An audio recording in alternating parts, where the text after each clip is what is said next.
Here we have some more feijoas.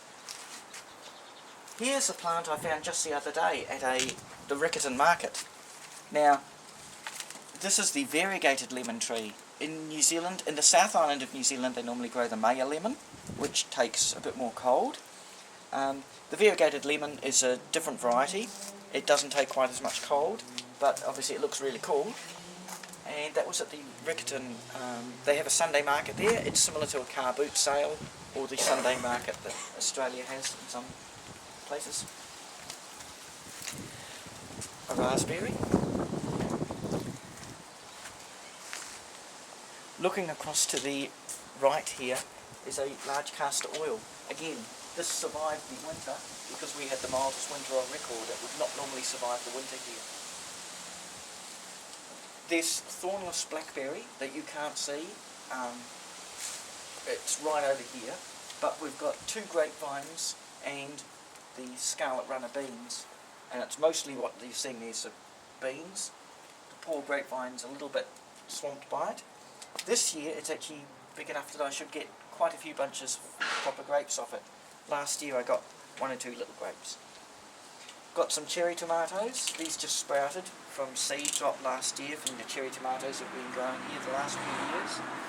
Just leave the rotten ones on the ground. They grow again next year.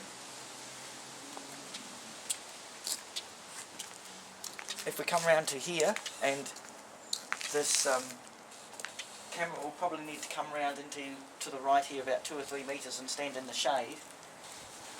This is kumara, or sweet potato, tropical sweet potato. This was come from the Pacific Islands, and the Maoris grew it as their staple carbohydrate food.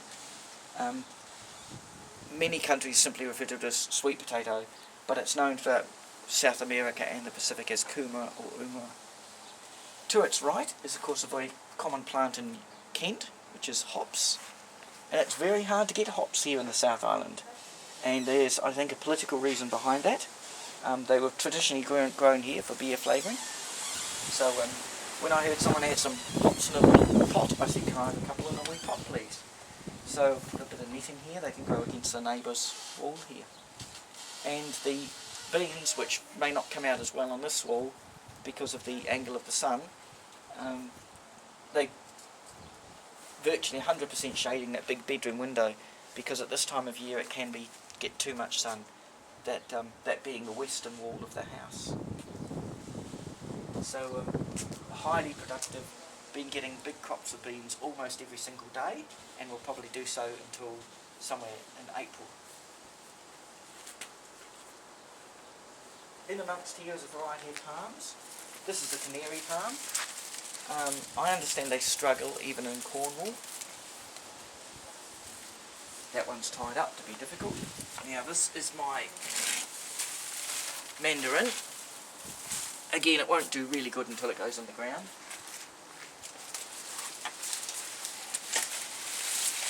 This is Syagris romanzophonium, or whatever, the cocos palm, with a big snail. Snail has to get given the heave-ho. These are hardy to Christchurch. You see how the leaf that starts off like a giant blade of grass starts to become a frond, like a palm would expect. These are at least Christchurch hardy. These have survived all those snows. There's no adult ones that I know of in Christchurch. I saw some in a nursery for $300 each. And there's another snail. We'll give him the big heave-ho as well.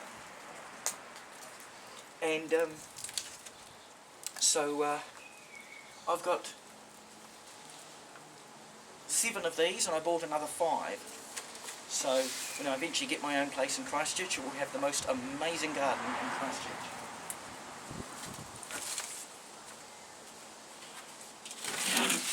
This is a blutia palm.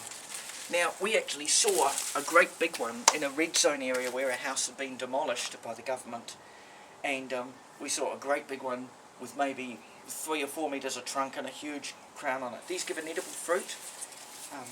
There are some growing right by the seaside because they will tolerate full coastal exposure. Somewhere in the south of England, I'm told they're growing right by the side of the sea.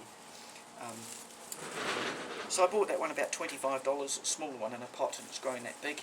Again, it's waiting to go in the ground, and it'll just grow very well once it's...